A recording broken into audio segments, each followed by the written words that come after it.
In the beginning, there was darkness, and then, bang, giving birth to an endless expanding existence of time, space, and matter. Now see further than we've ever imagined, beyond the limits of our existence, in a place we call the universe. In space, threats can come from any direction. Meteors from deep space, invisible but deadly bursts of radiation from the sun, otherworldly landslides from above, and Marsquakes from below. Outer space is the last place you want to be as a human being. What makes fire more deadly in orbit than on Earth? What happens to someone exposed to the harsh extremes of outer space? The saliva, the blood, it goes from a liquid state to a gaseous state. Buckle up and prepare for space disasters.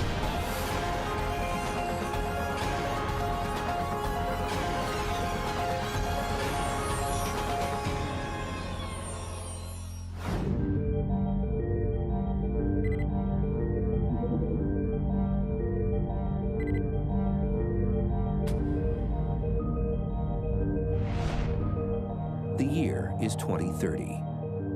A crew of astronauts simply hits the up button in a space elevator. The elevator will bring them to their spacecraft, which will meet them in orbit. They're grateful they don't have to risk the controlled explosion of a rocket launch. We can now create carbon nanotube fibers that are stronger than steel. And believe it or not, they are strong enough to keep a space elevator afloat in space so that you can literally climb your way into the heavens. The 60,000-mile cable is attached to the docking station that revolves at the same rate as the Earth. Just like a geosynchronous satellite, it stays over a fixed spot on the ground. A space elevator would be any astronaut's dream. But the space elevator dream can also turn into a nightmare. The space elevator has to be anchored to the Earth. But what happens if you have storms? And all of a sudden, the moorings begin to snap. With the cable still attached up in space, it will start swinging wildly, striking objects hundreds of miles away in any direction. It's also possible that some type of guidance computer or thruster problem could knock the platform in space off course, snapping the cable at the top. If it happened while a crew is going up or down the cable, they would be in for the last ride of their lives. And the 60,000 miles of cable hurtling toward Earth is long enough to wrap itself around the planet almost 3 times at the equator, creating havoc over a wide area. It would be not only disastrous and dangerous for the people involved, the kinetic energy of something like that whipping through the atmosphere would be a menace to navigation. So it's going to have an inherent danger in it that any human system has. This is just one of many potential disasters facing future space explorers.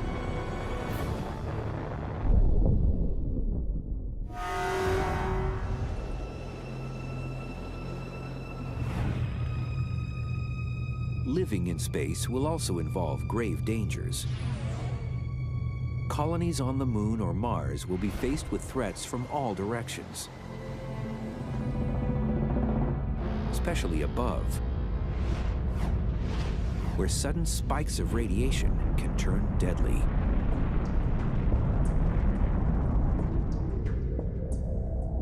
If we were walking around on the surface of the Moon, I would say our #1 concern should be solar flare. The sun erupts. The protons coming from that flare could kill an astronaut. There have been several flares over the last couple decades, which if we had had astronauts on the Moon just walking around in a spacesuit would have been lethal for them.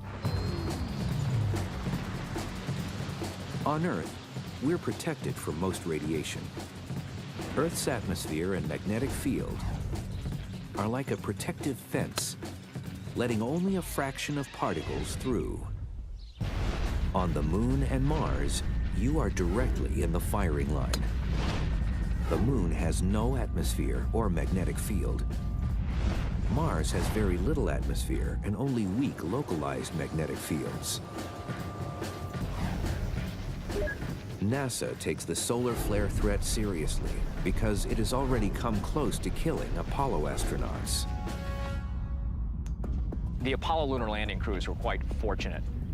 In 1972, in August, there was a major solar flare. There was what they call the Great Solar Storm that happened to just take place in between the Apollo 16 mission in April and the Apollo 17 mission in December of that year. Had that occurred while there was a crew on the surface of the moon, they would have been dead. The effects would be similar to certain people who died in Hiroshima and Nagasaki, those who were not killed in the initial blast, but were overwhelmed by the extreme radiation dosage within several seconds. An astronaut caught in that situation will have little time to react. A flood of deadly particles penetrates the body, killing all of the astronaut's cells in a few brief moments. So it's no surprise that space colonists will need to be constantly on alert. We're going to need weather reports, but they're going to be space weather reports. We're going to need satellites monitoring the sun, giving us advance warning of flares. The light from the sun takes only 8 minutes to reach the moon. Coming behind it would be the particles, the lethal radiation. You'd have minutes, half an hour, that sort of time frame before you wanted to really be in a shelter. Such a storm might last for a couple days. One option for protection is living underground. But don't let the barren terrain fool you. The Moon and Mars are still active bodies where natural disasters like those seen on Earth can strike.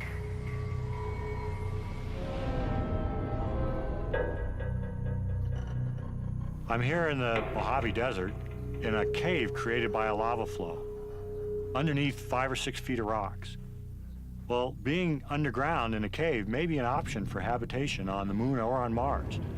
On the surface of the Moon and Mars, there's radiation from the sun, there's cosmic radiation. On Mars, there's dust storms. If we're underground, well, we're safe from those hazards, but we have other hazards. Imagine being in this cave when there's quakes, rocks falling down, crushing us, pinning us. A Moon or Mars quake could also threaten an above-ground colony. The Moon and Mars don't have tectonic plates like the ones that cause most of Earth's quakes and volcanic eruptions, and there are no signs of active volcanoes. But the Moon and Mars do have hot cores. So as the pressure from that heat heads to the surface, the shaking starts. And where there's quakes, there's often another disaster. Just recently, we've seen a landslide occurring on Mars. It was captured with the cameras in orbit. So we know this does happen. And that can be hard to predict. We might put our base someplace which appears perfectly safe, and then a few years later realize that there's a landslide hazard. Scientists are still unsure what started the 2008 landslide near the North Pole of Mars. It was in an icy area, and researchers believe most of the slide material was ice. That's just the type of place a colony might be located to take advantage of converting the ice to drinkable water.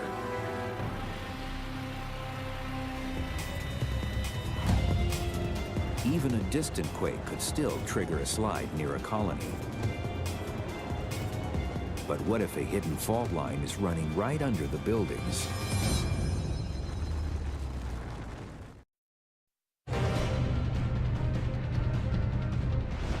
In the future, space colonists living on the Moon or Mars will have plenty of threats to deal with, including natural disasters like moonquakes and Marsquakes. They're not active the way we're used to on Earth. They're active in different ways, and there may be unexpected ways that they could cause problems for us.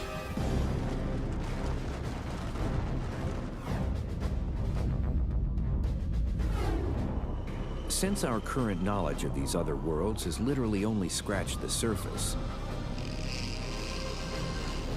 it's possible that in the future we could locate a base right over a fault line without realizing what's below. And since weight is always an issue when carrying things into space, the lightweight buildings could be quite vulnerable, especially the outer layer. If anything happens to that protective layer, that's trouble, very rapid trouble, as the gases stream out of the habitat. You've got to have a very efficient and quick procedure for getting into a spacesuit to survive that sort of decompression. Death would not be instantaneous if oxygen and atmospheric pressure inside the colony are suddenly lost. On Mars, there is a thin atmosphere, although it's not breathable, since it's mostly carbon dioxide. On the Moon, there is only the vacuum of space. But you'd still have a chance, as we've learned from industrial accidents in vacuum chambers on Earth. Exposure for maybe a minute or so is survivable. Now, if you stay in a vacuum long enough, there's not enough oxygen, so nitrogen that's saturated in your blood and your tissues comes out of solution and causes bubbles. That's decompression sickness.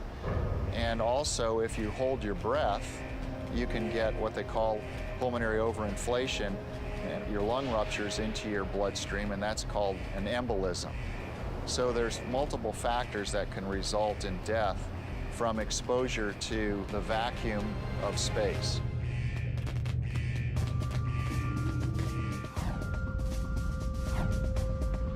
Then there's the temperature extremes.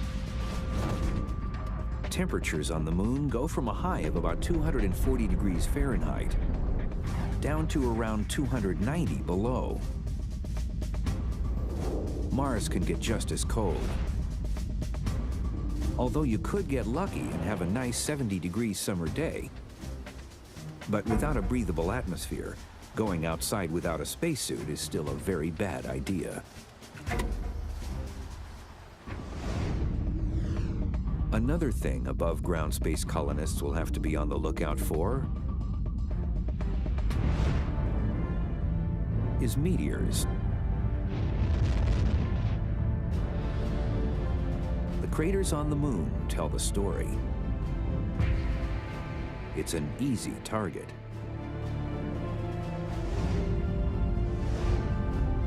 We're relatively comfortable down here underneath these layers of protection.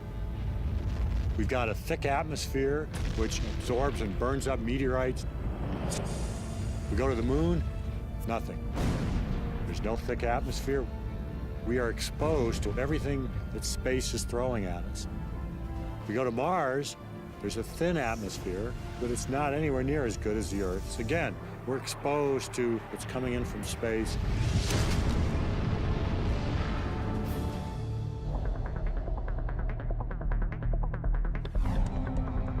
Smaller meteors that are only inches or fractions of an inch wide, known as micrometeoroids, will strike most often and without warning.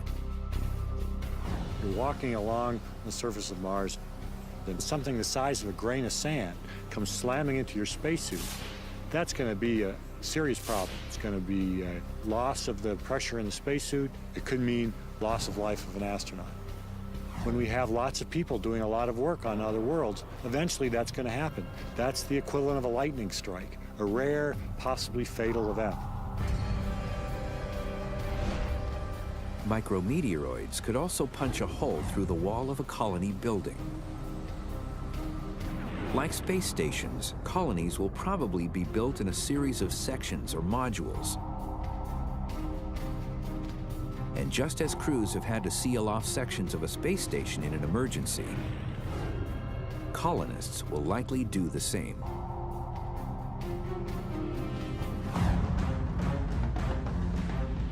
Large meteors will hopefully be tracked, so the colonists will know they're coming. But evacuation might not do any good. A nearby strike would still send out a deadly shockwave for miles. A 10-foot wide meteor hits with the explosive equivalent of 6,000 to 8,000 tons of TNT. Flying debris could also damage colony buildings beyond repair. And anything approaching a direct hit, there'll be little evidence that the colonists were ever there.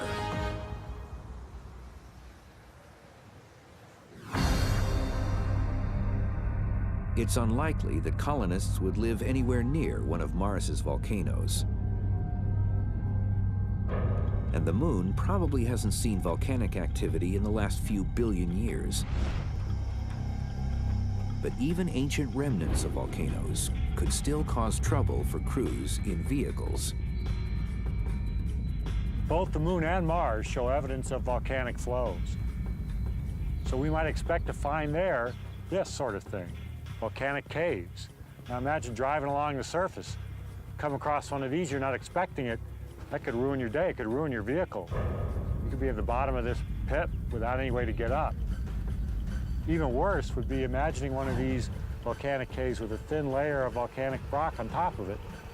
You move across on top of that, it gives, and down you go. But not all colony disasters will be so dramatic. Simply running out of supplies is one of the greatest dangers. Since the moon is much closer, emergency supplies could arrive in a matter of days. With Mars, help is many months to years away, depending on how the planets are aligned. On Mars, if something goes wrong and you lose some supplies, resupply from Earth can be 2 or 3 years away.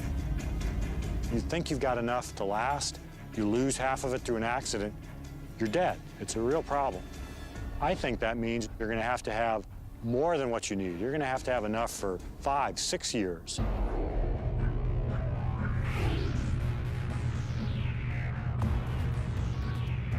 Living in space much closer to home, on space stations and longer shuttle flights, has already taught us a lot about the dangers of space. And fire is space crew enemy #1.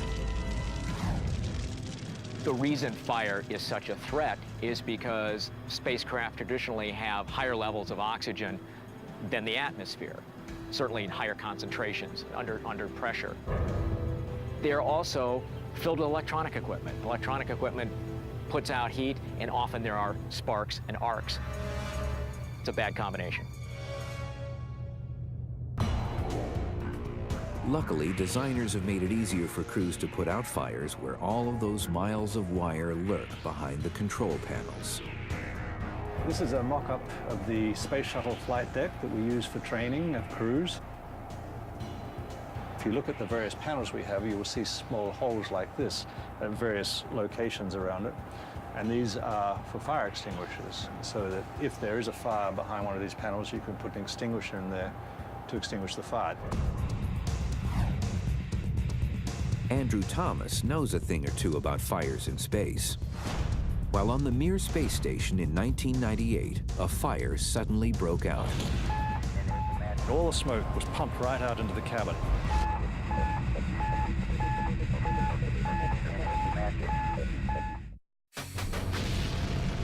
Crews hurtle through space in their enclosed craft, desperate to maintain the Earth-like atmosphere inside.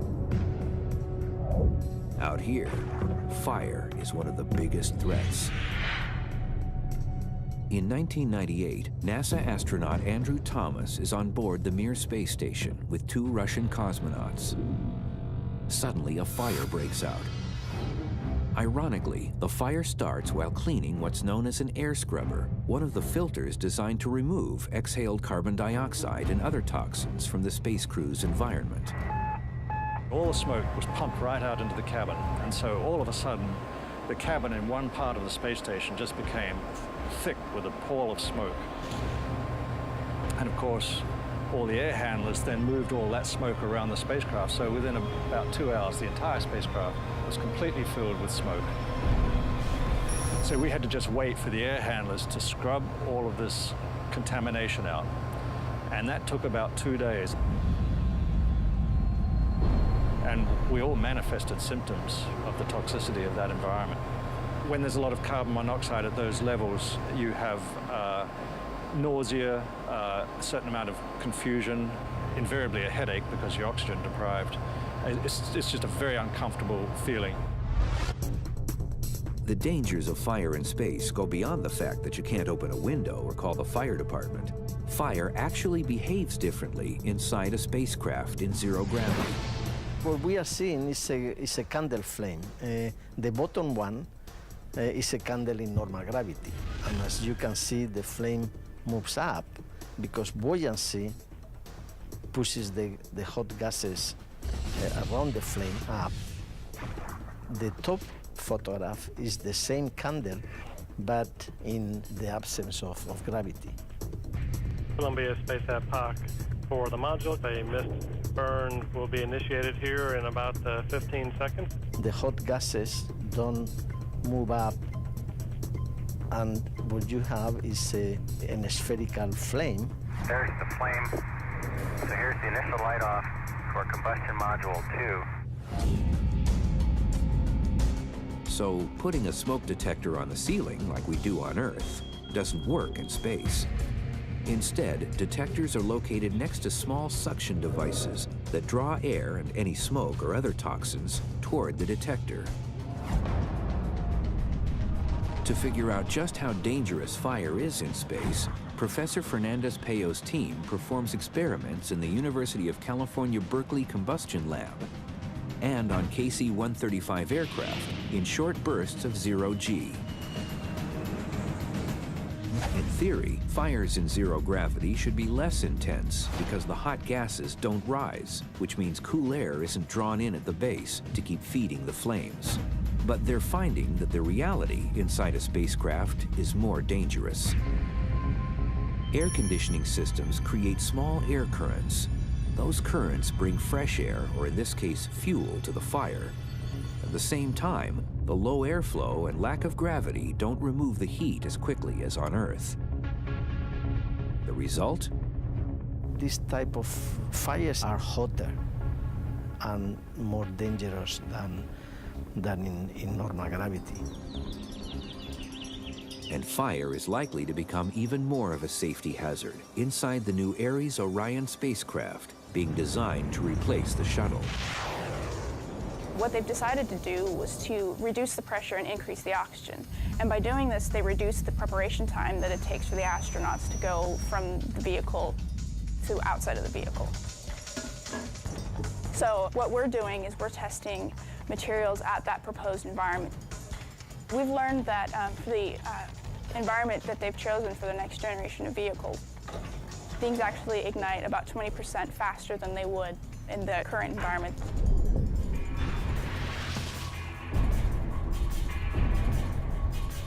The combination of high oxygen content and low airflow means just about anything can catch fire, even metal.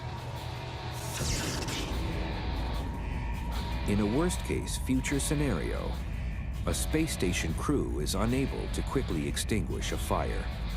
It grows too fast to seal off in a separate module. Even if they put on emergency oxygen masks, the heat of the flames will likely kill them. And if they're somehow able to survive the flames, the filtering system is completely overloaded. They are left to die in a toxic stew from smoke inhalation. The best chance of survival with an out-of-control fire is to abandon ship and return in a re-entry capsule if one is available. That was the key to the survival of the crew of Apollo 13. April 11th, 1970, the three-man crew launches into space. 2 days later, on their way to the moon, an oxygen tank suddenly explodes. The explosion causes a substantial loss of oxygen and damages the service module's electrical system. The crew is forced to live in the cramped lunar capsule. Apollo 13 is the classic case of the failure that doesn't kill you. It happened at the right time. It happened when they were on their way to the moon, so they could use the lunar module as a lifeboat and get back to Earth. Had the same problem occurred after the lunar landing, when Lovell, Swigert, and Hayes were on their way back to Earth, there would have been nothing they could do. They would have been dead.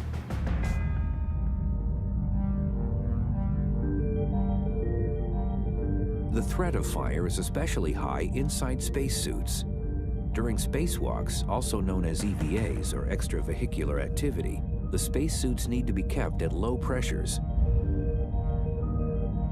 Working at a fraction of Earth's atmosphere is the key to flexibility. If you had a spacesuit that was at 1 atmosphere, you would be like basically in a balloon, and you couldn't move. With low pressure, just like a climber in the thin atmosphere of Mount Everest, astronauts need to breathe highly flammable 100% oxygen.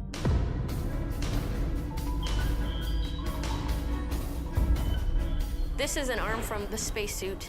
It was burned up in a fire in 1980 at Johnson Space Center. Just doing some checkout tests, pressurizing the system with the 2 different oxygen sources. And when this fire occurred, it was, quite a shock. People were standing nearby it, and someone was supposed to be in the suit the next day for a manned test, and it could have been a fatal fire. Even as it is, this suit is worth, at the time, $3.1 million. And it also took NASA $20 million to recover from this fire in terms of redesigning the suit. Extravehicular activity is dangerous for many other reasons as well. In fact, the world's first spacewalk almost ended in disaster. Alexei Leonov did the first spacewalk that any human did in 1965. But in the rush to accomplish that space spectacular and thereby beat the Americans, the Soviets took some shortcuts on the safety of the cosmonaut. And so he blew up like the Michelin Man. The suit became rigid. It couldn't handle the pressure differences between the breathable atmosphere inside and the vacuum of space. The problem is you've got a spacecraft in the Soyuz capsule that he was flying that's very small, and the hatch for it is even smaller. Ultimately, his response was to let a little bit of the air out and just deflate the thing enough so that he could crawl back in through the hatch. But he will tell you that to this day, that he wasn't sure he'd be able to make it. An astronaut having, like Leonov, to let the pressure out in order to be able to maneuver in it is in the same situation as a diver ascending from deep water too quickly. Nitrogen bubbles will form in your bloodstream and not only be painful, they'll kill you. And during EVAs, a simple thing such as an unsecured tether or a misfiring emergency thruster can also spell disaster. Being outside of a spacecraft on a spacewalk is the most dangerous thing an astronaut in orbit can do. One false move can be deadly, especially if that false move takes you away from the spacecraft.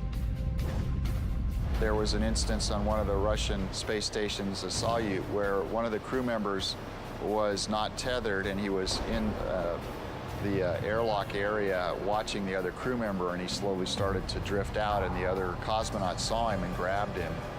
An untethered person in space without appropriate propulsion system to get back would be very, very serious. I mean, basically, you're lost at sea.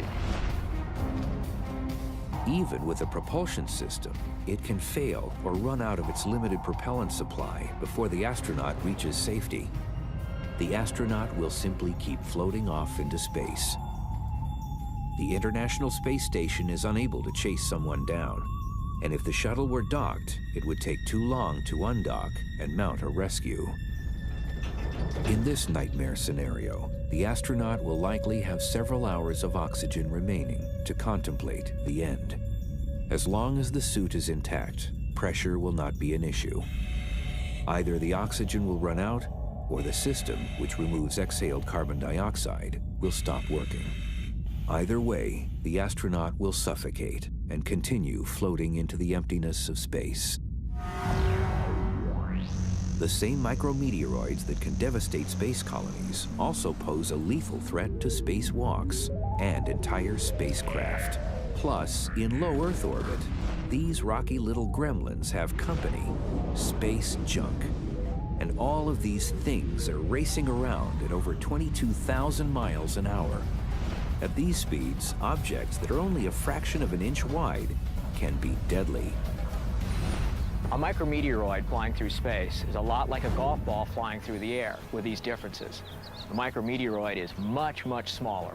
And because it travels at hypervelocity, it's far more destructive when it hits. If a micrometeoroid hits your spacesuit, it's going to put a hole in it. You don't have reach or the ability to patch or fix it, unless you've got a fellow astronaut right there. You're going to die. Your air is going to leak out fairly quickly. It's going to gush out. Your blood's going to boil. That's going to be it. And what causes blood to boil? Well, in space, boiling blood has nothing to do with heat. It's all about the sudden lack of atmospheric pressure. The idea that blood boils is really a misnomer. The liquid in your body goes from a liquid state to a gaseous state. There have been many tales about what happens to an unprotected person in outer space. Here's the real story. As the vacuum of space fills the spacewalker's leaking suit, the liquid parts of the tongue and eyes begin to bubble, along with all of the saliva, internal fluids, and blood. As the blood turns to gas, oxygen no longer travels to the brain or anywhere else. The brain shuts down within about 15 seconds, leaving the victim unconscious. Soon after, the rest of the cells in the body die. Temperature extremes could also play a role, since the sunlit areas of space reach 250 degrees Fahrenheit, and the shaded areas quickly plummet to 250 degrees below zero. And just how big a hole is too big for a spacesuit? You're really asking a very small amount of material to stop a particle that could be coming in at 7 kilometers per second. You can see the entry hole from the test, and it has many, many layers, ending with what's called the bladder. And this is a pressure retaining layer. That's about a 2 to 3 millimeter hole, a 4 millimeter for an EVA suit on the soft goods. This material would be considered catastrophic. Luckily, no one in space has ever suffered this fate. Impacts can also cause trouble in sneakier ways. So NASA goes to great lengths to simulate different types of micrometeoroid damage down on Earth. Researchers inside the hypervelocity building of the White Sands Test Facility in New Mexico create impacts using compressed hydrogen gas guns.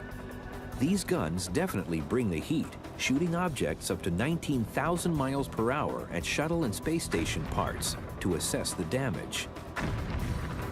At that velocity, you can get from Los Angeles to New York in about 8 minutes. The testing that we're going to perform today is on an International Space Station handle that the astronauts use on the outside of the space station in order to transverse around the space station safely. Several astronauts have cut their gloves severely. This is a great concern to NASA because when they design the space station, they are very careful to eliminate all sharp edges because you don't want something snagging the astronaut spacesuits and creating a hole and ending a mission. Technicians mount the handle in the target chamber, place the tiny 1/32 of an inch wide projectile within a holder that will disintegrate once fired, then add gunpowder to the breech. We take gunpowder and propel a piston which compresses hydrogen gas up to about 100,000 psi.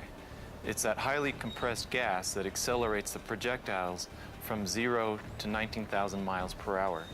We use 3 different types of cameras. One takes a snapshot, another one takes a film, and the third type is a digital camera, which takes 16 frames at 200 million frames per second. The technicians retreat behind a blast shield and prepare to fire. The chamber is cleared of oxygen and other gases to simulate the vacuum of outer space.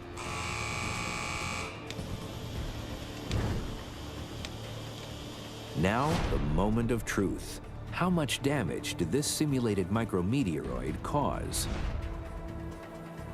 Even though it is a small impact, there's enough of a lip with enough structure so that an astronaut could catch their glove on such a lip and cause a tear in their glove. And if a projectile only 1/32 of an inch wide can cause this type of damage, you won't believe what a larger object can do. At the NASA White Sands Test Facility in New Mexico, researchers load small projectiles into huge guns. The projectiles simulate micrometeoroids and space junk. They slam into spacecraft parts at up to 19,000 miles an hour, creating disasters on Earth to better understand disasters in space. At such incredibly high speeds, a very small object can cause very big trouble. I'm standing inside of our largest target chamber of our 1-inch gun. The gun is 175 feet long and can launch up to a 3/4 inch size projectile. I'm holding a target that was impacted with a 5/8 inch projectile, and as you can see, this is the entry hole, and it went all the way through the test article. An impact of this size would be a catastrophic event in space.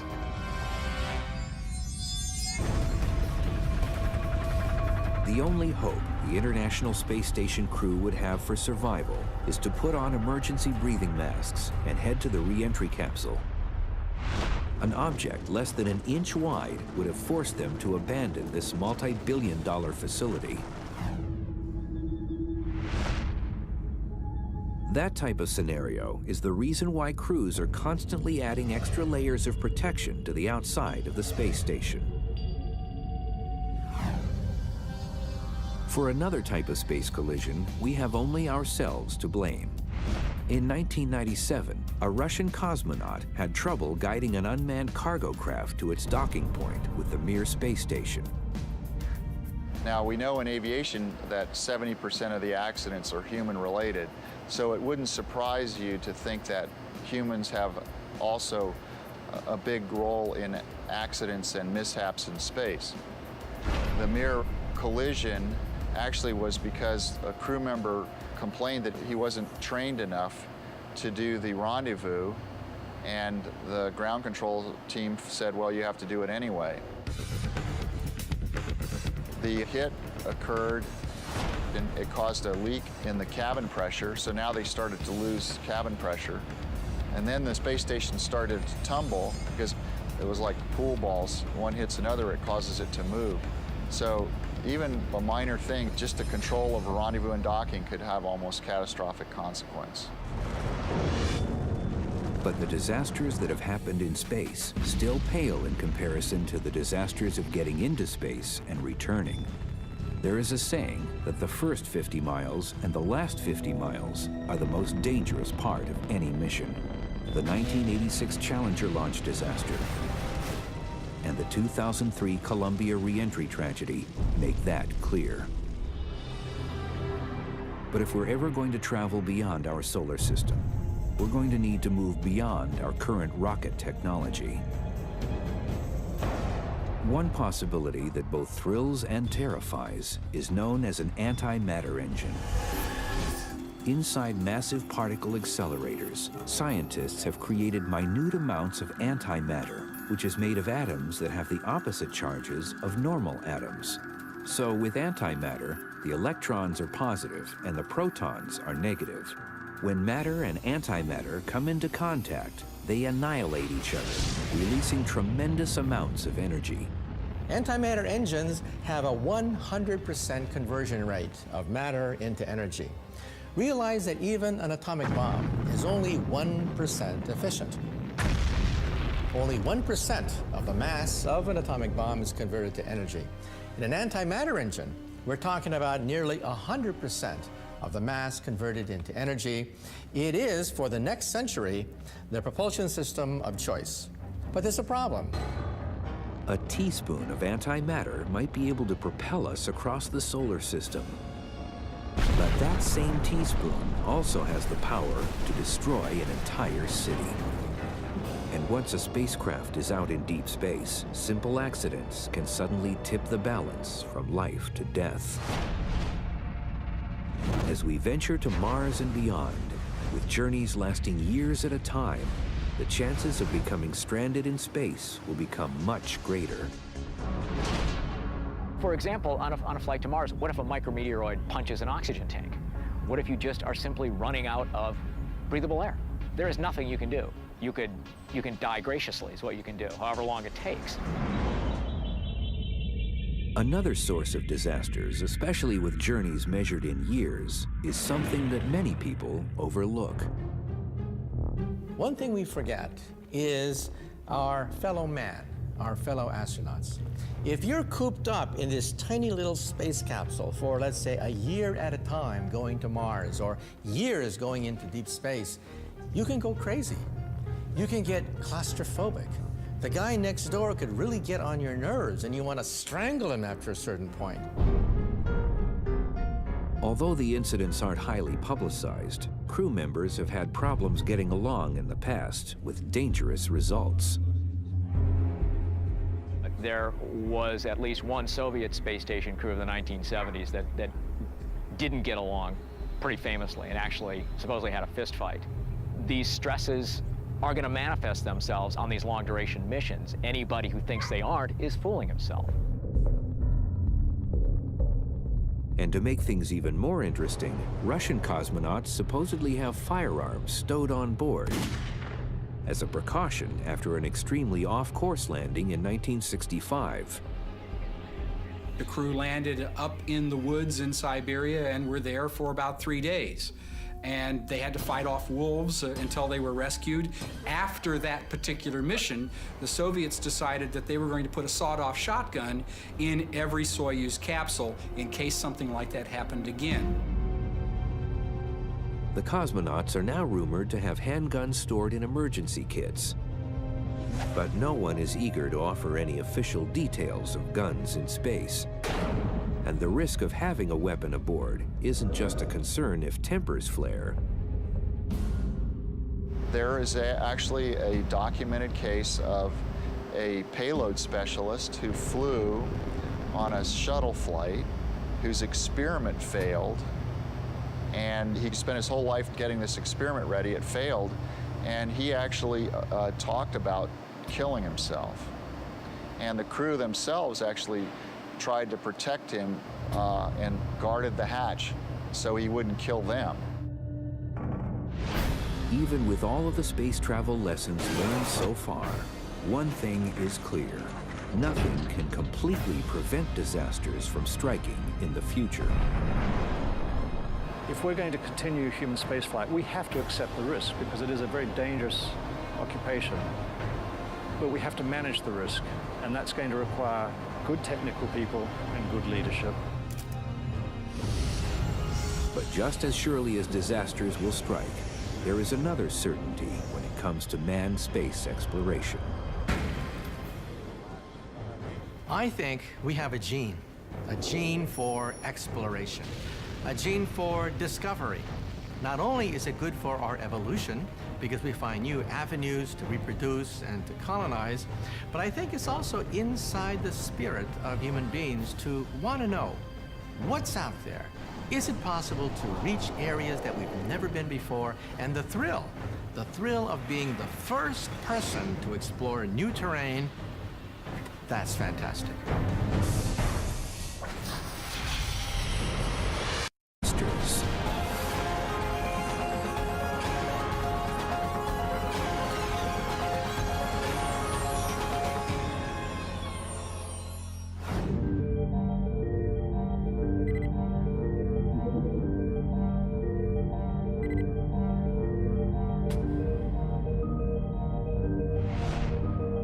The year is 2030. A crew of astronauts simply hits the up button in a space elevator. The elevator will bring them to their spacecraft, which will meet them in orbit. They're grateful they don't have to risk the controlled explosion of a rocket launch. We can now create carbon nanotube fibers that are stronger than steel. And believe it or not, they are strong enough to keep a space elevator afloat in space so that you could literally climb your way into the heavens. Could knock the platform in space off course, snapping the cable at the top. If it happened while a crew was going up or down the cable, they would be in for the last ride of their lives. And the 60,000 miles of cable hurtling toward Earth is long enough to wrap itself around the planet almost 3 times at the equator, creating havoc over a wide area. It would be not only disastrous and dangerous for the people involved, the kinetic energy of something like that whipping through the atmosphere would be a menace to navigation. So it's going to have an inherent danger in it that any human system has. This is just one of many potential disasters facing future space explorers. The 60,000-mile cable is attached to the docking station that revolves at the same rate as the Earth. Just like a geosynchronous satellite, it stays over a fixed spot on the ground. A space elevator would be any astronaut's dream. But the space elevator dream can also turn into a nightmare. The space elevator has to be anchored to the Earth. But what happens if you have storms and all of a sudden the moorings begin to snap? With the cable still attached up in space, it will start swinging wildly, striking objects hundreds of miles away in any direction. It's also possible that some type of guidance computer or thruster problem. In the beginning, there was darkness, and then, bang, giving birth to an endless expanding existence of time, space, and matter. Now see further than we've ever imagined, beyond the limits of our existence, in a place we call the universe. In space, threats can come from any direction. Meteors from deep space. Invisible but deadly bursts of radiation from the sun. Otherworldly landslides from above. And Marsquakes from below. Outer space is the last place you want to be as a human being. What makes fire more deadly in orbit than on Earth? What happens to someone exposed to the harsh extremes of outer space? The saliva, the blood, it goes from a liquid state to a gaseous state. Buckle up and prepare for space disaster.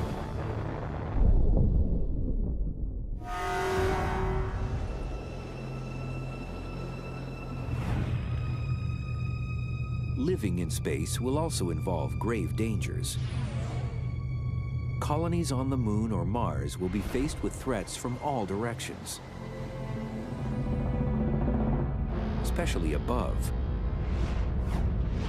where sudden spikes of radiation can turn deadly.